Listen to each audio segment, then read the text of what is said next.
¿Cómo están? Bienvenidos a la segunda unidad de estudio de este curso, Historia General del Derecho. En la primera parte hemos aprendido las generalidades acerca de la historia del derecho, hemos aprendido también las formas de periodización del derecho y hemos comprendido que no podemos entender el derecho en paralelo a la historia de la humanidad. Por el contrario, el derecho evalúa más lentamente y la forma de estudiarlo, la mejor forma, es a través del estudio de sus escuelas. Hemos estudiado en la unidad anterior la escuela justnaturalista, la escuela positivista, la escuela histórico-alemana y también aquellas relacionadas con la sociología y el marxismo-socialismo. Todas estas escuelas nos han dado unas pautas de cómo se puede entender el derecho a través de la historia. Pero tenemos entonces que, siguiendo estas escuelas, analizar los hechos que rodearon la historia del derecho. Si quisiéramos nosotros retornar al pasado para entender los primeros atisbos de cómo el ser humano y la sociedad toda se organizó, tenemos que remontarnos entonces en un viaje histórico por todas las grandes culturas y civilizaciones de la antigüedad para poder entender por qué hoy en día los estados modernos viven en este mundo contemporáneo dentro de las normas y las reglas que nosotros mismos nos hemos establecido. La historia del derecho y el repaso de ella nos puede también a nosotros ayudarnos a comprender que las instituciones que hoy respetamos tuvieron un origen y una razón de ser. Vamos entonces a empezar este viaje imaginario a través de la historia y empezaremos por la Edad Antigua. Veamos entonces la diapositiva que tenemos en esta oportunidad. En el tema 1 nosotros encontramos entonces el derecho primitivo o arcaico. El comienzo real de la existencia humana es todavía un escenario desordenado y lleno de misterios y enigmas. Sin embargo, resulta obvio que en algún momento la comunidad humana, por más reducida o embrionaria que haya sido, ha requerido para sobrevivir de encontrar parámetros de conducta y formas de convivencia social para lograr su existencia y, por qué no decirlo, su subsistencia. Estos primeros acuerdos de convivencia son conocidos como reglas obligatorias y en algunos casos mandatarias. Sabemos que el origen de la humanidad tiene que ver en modo evolutivo o involutivo. Sea cualquiera de las dos teorías, nosotros sabemos y comprendemos que las primeras comunidades necesitaban de un líder para poder organizarse y de ciertas formas de convivencia para poder salir adelante en la búsqueda de la felicidad y del constante vivir. Estas unidades societarias, como se les llama, tenían asimismo no solamente reglas de convivencia, sino ciertas instituciones que había que respetarse. En el periodo paleolítico, por ejemplo, el hombre, como sustenta su vida sin tener un lugar fijo o una residencia, solamente subsiste en una vida nómade a través de la caza y la pesca. Existían, en todo caso, en algún momento de la historia, hordas transmutantes de sociedades que no respetaban leyes de ninguna naturaleza y que en todo caso eran llevados por sus propios impulsos. No había un criterio de propiedad ni de pertenencia y cada uno vivía simplemente en su propio universo. Luego ya, según los historiadores, en el periodo neolítico, el hombre domestica a ciertos animales y fija su residencia en un determinado lugar, dedicándose a la agricultura y al cultivo. Estrecha lazos familiares y crea vínculos sanguíneos que de alguna manera hacen consolidar a la familia. Para aquellos que postulan las ideas de justnaturalistas y también deístas, la familia surge como una institución divina. Sea como institución divina o como institución real, producto del ser humano, consideramos que la familia es la primera forma de convivencia en sociedad que encontramos en la historia de la antigüedad. En algún momento estas familias se unieron a otras y formaron lo que nosotros conocemos como la aldea. Aparece entonces una noción del derecho de propiedad. En esas aldeas se entiende que lo mío es mío y lo tuyo pues no es mío. Déjenme explicarles algo. Es necesario entender que el origen de la sociedad como tal se origina siempre en la unión de las personas. Así que en algún momento estas personas que deambulaban por todos los territorios, dedicándose a la caza y siguiendo el movimiento natural de los animales para poder sobrevivir de ellos, decidieron dedicarse a actividades económicas que de alguna manera ayudaban para su sostén. Estas actividades económicas son la ganadería y la agricultura. Eso logró necesariamente que estas personas se unieran y crearon vínculos que definitivamente tenían que ser tutelados y protegidos por ciertas normas de conducta. Vamos a ver una pequeña diapositiva en la cual nosotros podemos ver una comunidad, primitiva. En la diapositiva, que corresponde al periodo neolítico, encontramos ya cierto respeto a lo que es la propiedad. Al establecerse reglas de conducta entre uno y otro, entonces reconocemos el sentido de la propiedad y el sentido de la pertenencia. El sentido de la propiedad y el respeto a que lo ajeno no es nuestro y que merece definitivamente alejarlo de nuestra posesión y de nuestro uso. Y en todo caso, si lo vamos a utilizar o usar, tenemos que pedir un permiso y a través de una voluntad expresada poder utilizarlo. En el periodo neolítico aparecen pues la sociedad como tal, aparecen las aldeas y aparecen las primeras comunidades. El principio de la convivencia se torna más fuerte y más necesario. Es así como los primeros reglamentos aparecen permanentemente sustentados en este tema. Vamos ahora a contemplar otra diapositiva. En el periodo de Gudea, en la época del rey de Babilonia, esta costumbre de respeto por lo demás ya cambia. Antes de ver la diapositiva, quiero explicarles algo.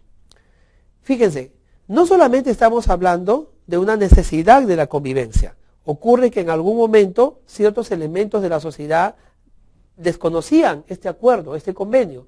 Entonces se necesitó la imposición de una autoridad. Si bien es cierto, en la época comunitaria, en la época de las primeras aldeas, de las primeras comunidades de personas, la autoridad lo imponía el patriarca, el líder o el jefe tribal. Posteriormente, cuando estas aldeas y sociedades se van reuniendo en conglomerados humanos más amplios, se forman ya naciones y se forman ciertos estados primitivos que nombran de entre ellos una autoridad que los represente y delegan en ese líder, en ese rey, en ese monarca, en ese emperador, las facultades necesarias para establecer la ley. Vamos a ver la diapositiva en la cual podemos encontrar una figura del rey Gudea de Babilonia. Más o menos este rey vivió en el año 3100 a.C., y vivió en una época en que la costumbre cambia y se eleva a la categoría de ley. Muchos grandes jerarcas de la antigüedad convierten a través de sus leyes una forma de respeto. Las leyes otorgadas por estos emperadores babilonios eran de obligatorio cumplimiento y muchas de ellas incluso su desobediencia se pagaba con la muerte. Es muy conocido que los babilónicos fueron las primeras grandes civilizaciones que poblaron la Mesopotamia y que a raíz de ellos surgieron grandes imperios como el propio imperio babilónico y posiblemente el imperio medo y el imperio persa. Es entonces, en esta forma de convivir, cómo se legisla. Vamos a ver a continuación una diapositiva más. El personaje que vemos en esta diapositiva es el gran emperador Hammurabi. Todos los estudiosos del derecho y de la historia del derecho concluyen que Hammurabi fue uno de los primeros codificadores. Existe en la historia el hallazgo de una piedra en la cual se encuentra escrita al revés y al anverso, se encuentran diferentes normas que se relacionan a la familia, a procedimientos agrícolas e incluso a procedimientos penales. No se habla de un código escrito en nuestro idioma o el uso del papel, sino una forma de codificación de ciertas normas y leyes. De todas las fuentes jurídicas arcaicas del Medio Oriente, la más divulgada e importante desde el punto de vista jurídico para nosotros los abogados es el llamado Código de Hammurabi. No existen pues en su texto reglas morales o reglas religiosas. Sí existen algunos procedimientos litúrgicos, pero no necesariamente de origen divino. Es a partir de este código, del Código de Hammurabi, cuyo señor vemos allí en la diapositiva, que aparece un principio elemental. ¿Cuál es ese principio elemental? Que a medida que avanza la evolución jurídica, cada vez es menor la referencia legal a los orígenes divinos. Y ya el Código de Hammurabi, en su forma de escribir, rompe aquel lazo que existía con la religión. Igual que los hititas, Hammurabi también señala el primer postulado, que las cláusulas morales o religiosas no deben formar parte de la evolución del derecho. La ley es una obra humana y no se confunde ni con la ética ni tampoco con la moral. Hammurabi realiza un código y voy a mostrarles en ese instante la foto. Vamos a verlo. Allí está. Lo pueden ustedes apreciar. Esa imagen de color negro es el código de Hammurabi. Claro, usted como abogado no podrá entender la figura pero se necesita conocimientos cuneiformes para entender la figura del Código de Hammurabi. Se sitúa aproximadamente la recopilación de estas normas entre el año 1792 y el año 1750 a.C. Es decir, alrededor de 42 años, el emperador Hammurabi delegó en muchos legisladores, cuyos nombres fueron ya ocultados por la historia, una serie de normas legales que ya existían dentro de las comunidades sumerias, que formaban parte del imperio de Hammurabi. En las antiguas civilizaciones que se desarrollaron en Mesopotamia, la cultura caldea, la cultura sumeria, tenían ya normas de convivencia. Y el emperador Hammurabi hace que estas normas se transcriban en un código ordenado. Hay 282 leyes y todas fueron grabadas en anverso y reverso en una gran estela de piedra de color negro. El color negro de esta piedra sale de su origen diodorita. Tiene 2.25 metros de altura y 1.90 metros de circunferencia. Es decir, es como un pequeño tótem en el cual uno podía acercarse a leer la norma y la ley. No imaginamos cómo haría un estudiante de Derecho para poder leer esta piedra en una clase de legislación sumeria o de legislación caldea. Felizmente en la actualidad no contamos con estos libros. Quiero explicarles algo. Vengan conmigo. Es necesario entender que las leyes de la antigüedad no habían, se transmitían a través de la oralidad. Las grandes historias, los grandes hechos históricos de los héroes de la antigüedad también se transmitían mediante la oralidad. Pero siendo tanto la normatividad, siendo tanto las leyes, entonces nos podemos dar cuenta de que la oralidad no bastaba para poder proteger y tutelar la inmovilidad de este conocimiento. Era necesario escribir. Era necesario plasmar de alguna manera estas normas para que las generaciones posteriores reconocieran que la existencia de ciertas instituciones y de ciertas normas de respeto eran necesarias para la supervivencia, en este caso, del imperio de Hammurabi, del imperio de los babilonios, del imperio de los caldeos. Entonces, la codificación de las normas tiene un origen antiguo. El ser humano desde el principio se da cuenta que tiene que dejar escritura para poder de esta manera hacer que permanezca en el tiempo los postulados necesarios para la convivencia y el desarrollo social. Voy a mostrarles a continuación otra diapositiva. Otro gran imperio de la antigüedad es el imperio asirio. Su existencia data desde el año 1500 a.C. Fue un imperio que se enfrentó a muchos de aquella época y compartió poder con los imperios babilónicos, con los imperios caldeos y también con parte del imperio de Medo-Persia. Las leyes de Asiria, también conocida como el Código de la Mujer Asiria o Espejo de las Mujeres, es una especie de código escrito aproximadamente en el año 1500 a.C. Se encuentra en tres tablas de piedras con 60 cláusulas. La primera de estas tablas, que podemos ver en la fotografía de la diapositiva, contiene 828 líneas que se refieren a disposiciones sobre la mujer, es decir, cómo debe ser una mujer asiria. Obviamente, en la actualidad nosotros no tenemos códigos de comportamiento de mujeres ni de hombres, porque eso nos llevaría a un conflicto de discriminación. Sin embargo, es interesante ver que estas leyes asirias, este código de la mujer, era muy usado y muy respetado en aquel tiempo. La segunda de las tablas del código de la mujer contiene 18 cláusulas y tratan ya no estrictamente sobre la mujer, sino sobre la tenencia de las tierras dedicadas a la agricultura. Vuelvan conmigo. Ya dijimos que la agricultura y la ganadería eran las principales actividades en las cuales las comunidades antiguas comenzaron a dedicarse para poder establecerse sedentariamente en algunas regiones de territorio. La idea de territorio, pertenencia en estas comunidades se relaciona mucho con la producción. Entonces, en primer lugar, la actividad humana agricultura relacionada con la tierra generó los primeros conflictos sociales. Al ocurrir estos conflictos sociales necesitamos encontrarles una solución. ¿Cómo podemos encontrar la solución a un conflicto social? De dos maneras, resolviéndolo una vez ocurrido o mejor aún, previendo que estos conflictos no existan. Los conceptos de posesión, propiedad, arrendamiento ya eran conocidos por los hititas y luego se perfeccionaron con el inicio de la cultura helénica y los romanos. En estas tablas entonces encontramos, en la segunda de ellas, en la tabla de la mujer del imperio asirio, encontramos normas y reglas sobre la tierra, es decir, sobre la actividad económica conocida como agricultura.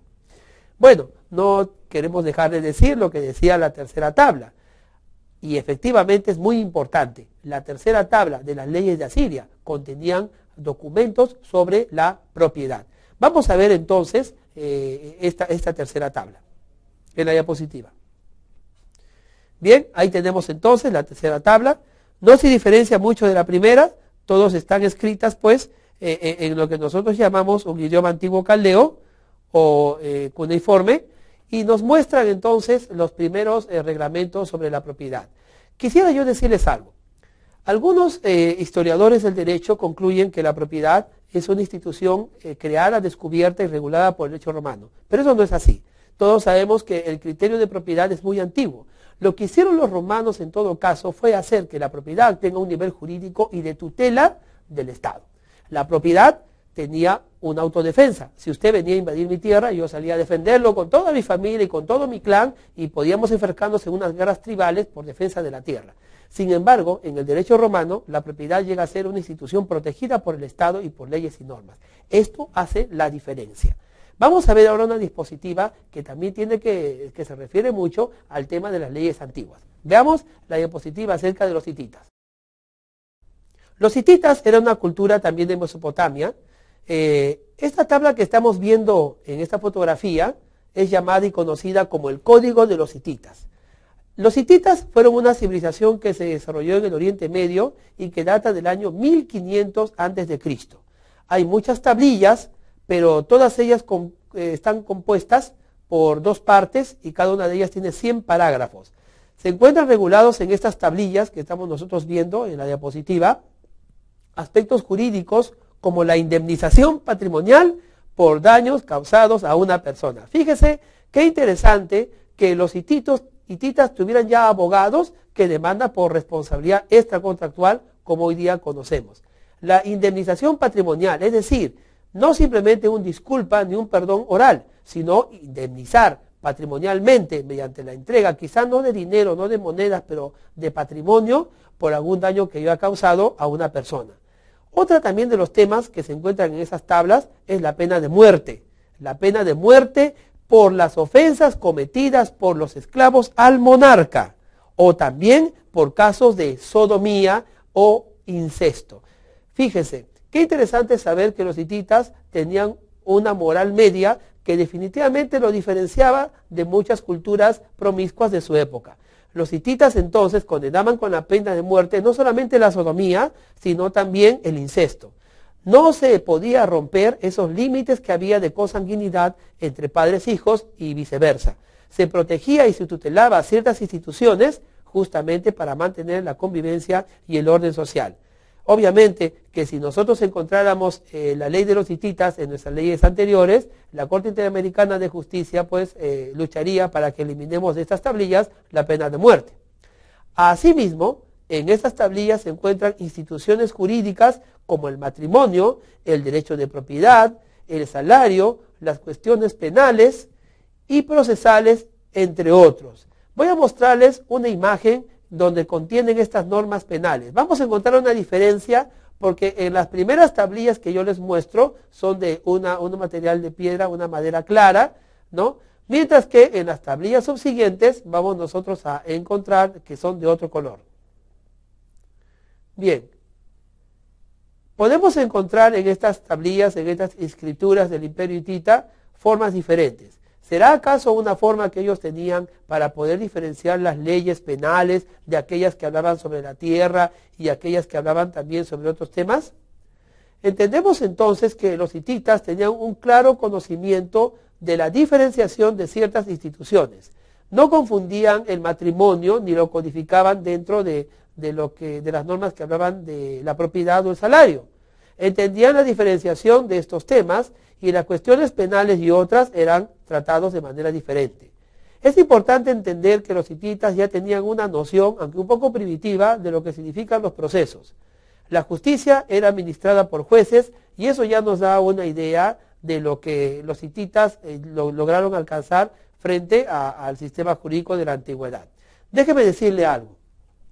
Todas estas culturas de la antigüedad habían ya establecido un sistema organizativo de Estado y de gobierno. Todas estas culturas habían entendido claramente lo que significa el derecho de delegar responsabilidad y delegar facultades. No había nacido Rousseau y no había la idea de un contrato social, pero sí se sabía que era necesario organizarse para poder vivir. También se sabía que en comunidades primitivas no podía haber un respeto de ciertas instituciones, por lo cual era sumamente necesario el incentivar y crear y promover una forma de gobierno que pueda intermediar entre cada conflicto social. Obviamente había que darle a este poder una facultad y ciertos derechos de intromisión. Cuando los imperios se organizan, cuando las grandes culturas se organizan, siempre ha existido esta relación. Yo te entrego el poder, te faculto, pero tú tendrás que satisfacer las necesidades. Las necesidades a una convivencia racional, las necesidades a una convivencia social, el respeto a ciertas instituciones y la protección de esas instituciones fue entendido por las primeras grandes civilizaciones. Los mandatos y las existencias de frases como por ejemplo el Amasúa, el Amayuya o el Amaqueya nos permiten a nosotros entender que toda sociedad tuvo siempre una moral media o en todo caso una moral original de protección a las instituciones. Obviamente el desorden social causado por agentes individuales que no respetaban la convivencia tuvo que ser el origen para que se crea y un origen necesario para que se crean estas formas de gobierno y estas formas de control social. Los imperios comprendieron que tenían que establecerse normas y leyes y comprendieron que estas normas y leyes tenían que ser permanentes. La historia general del derecho de la Edad Antigua puede descubrir atisbos de lo que próximamente o lo que en futuro iba a confirmar el derecho romano. Podemos encontrar instituciones en la cultura hebrea, en la cultura asiria, en la cultura egipcia, en la cultura babilónica, e incluso, yendo un poco más allá, podemos encontrar instituciones en muchas culturas del Oriente, como también en las antiguas civilizaciones latinoamericanas, donde el principio de la verdad y los valores del trabajo y la solidaridad eran valores que las leyes de aquel tiempo lo protegían y lo tutelaban. En las culturas donde se desarrolló la escritura, en la forma en que sea, idioma cóptico, idioma cuneiforme, idioma jeroglífico, hemos podido nosotros rescatar y recibir hasta el día de hoy estos grandes conocimientos y estas grandes sapiencias que han permitido que estas culturas lleguen hasta nosotros con todas sus instituciones y su bagaje de adelante filosófico y adelanto legislativo. No así pasó lo mismo en otras culturas que por no tener escritura no han podido llegar todo como en un principio quizás fue. Solo tenemos a los cronistas, a los historiadores, a los investigadores que a través de evidencias físicas o de cuentos orales o de estudios de las grandes ruinas, de los grandes vestigios arqueológicos y antropológicos que nos han dejado, pueden llegar a ciertas conclusiones de la existencia de instituciones, legislación, autoridad, antiguos estados y escalafones sociales. Pero de una u otra manera, la historia general del derecho nos ayudará a comprender la realidad que hoy vivimos. La propiedad, la posesión, el arrendamiento, la compraventa, el usufructo, las formas de adquirir la propiedad, los derechos y las instituciones jurídicas como la vida, la libertad, la familia, el matrimonio, la propiedad. Todos estos elementos son y tienen su origen en las culturas antiguas que han llegado hasta nuestro tiempo en forma de derecho y de legislación. El derecho romano, dentro de todas las legislaciones, constituye para el mundo occidental y para el Perú en particular el origen de su derecho. El derecho romano, reuniendo instituciones del derecho germánico, dieron a la luz lo que más tarde Napoleón Bonaparte llamaría su primer código civil. La idea era rescatar las instituciones románicas y latinas que eran y que ayudaban a la convivencia social y normarlos en un código único que pudiera legislar y que pudiera controlar socialmente estos elementos. A este código se le llamó el Código Napoleónico. Será pues el Código Napoleónico quien rescate el derecho romano, el derecho de Justiniano, el derecho de los grandes pensadores como Plinio el Joven, como Plinio el Viejo, como Paulo, aquellos grandes juristas romanos que, observando a la sociedad, buscaban que ella consiguiera elementos y criterios que equilibren una convivencia armoniosa del pueblo romano y de todas las sociedades y de toda la gente que formaba parte de ese gran imperio. Si hubo un tiempo en que el Imperio Romano iluminaba el mundo y gobernaba a través de su derecho romano y también del Jus Gentium, eso fue heredado hasta nuestros tiempos gracias a los codificadores y también gracias a que hombres que detentaban el poder en algún momento decidieron hacerlo, como Napoleón Bonaparte y el gran Justiniano con el Corpus Juris Civilis que él mandó a formar. Pero esa es otra historia. Los invito a acompañarme a mí al tema número 2. Estoy seguro que usted va a disfrutar tanto como el que ha disfrutado ahora. Vamos a estudiar en el tema número 2 el derecho romano y vamos a aprender allí cómo es el Imperio Romano, que recogiendo los postulados filosóficos de los griegos y recogiendo muchas instituciones germánicas muy prácticas, conciben la idea de formar un derecho, una ley que definitivamente pudiera gobernar y ayudar a la convivencia social de un gran imperio, de un vasto imperio que marcó los hitos de nuestra cultura occidental. Muchas gracias por tu atención y te invito siempre a repasar los materiales que te estamos enviando. Recuerda que el Blended Learning es una manera de poder aprender. Todas estas escuelas nos han dado unas pautas de cómo se puede entender el derecho a través de la historia. Pero tenemos entonces que, siguiendo estas escuelas, analizar los hechos que rodearon la historia del derecho.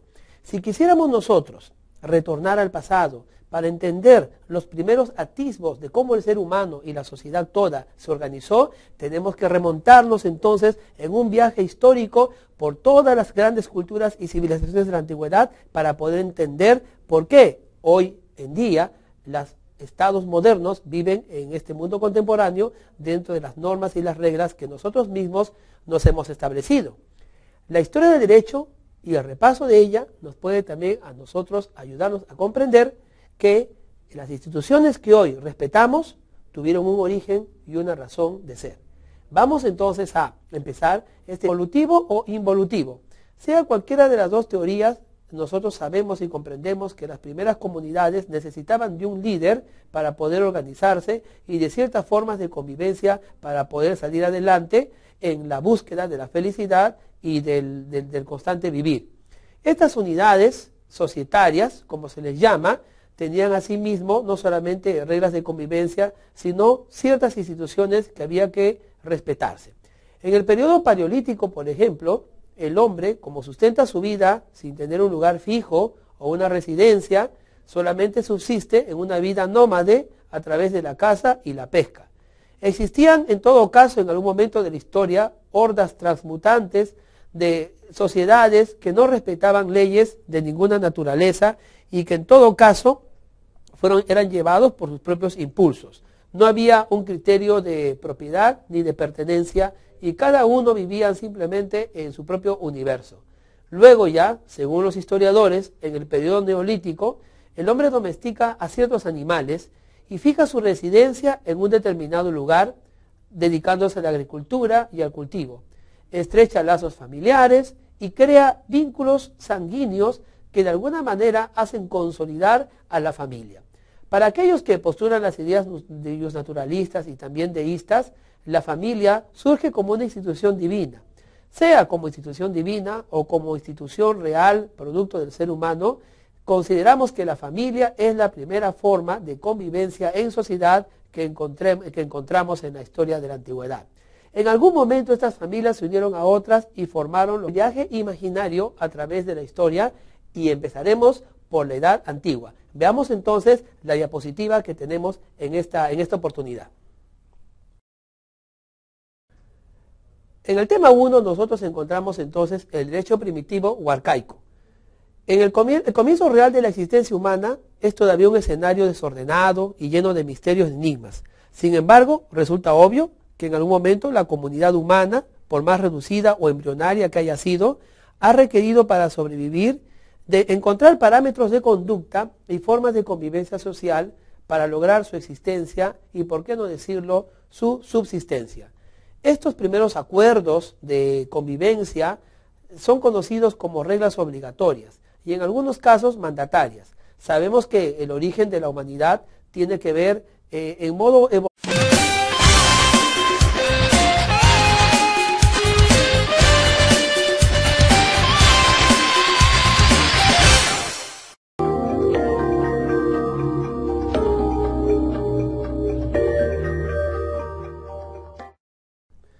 ¿cómo están?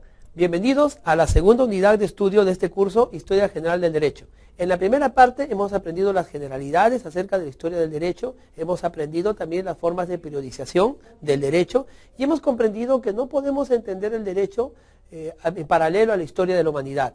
Por el contrario, el derecho evalúa más lentamente y la forma de estudiarlo, la mejor forma, es a través del estudio de sus escuelas. Hemos estudiado en la unidad anterior la escuela justnaturalista, la escuela positivista, la escuela histórico-alemana y también aquellas relacionadas con la sociología y el marxismo-socialismo.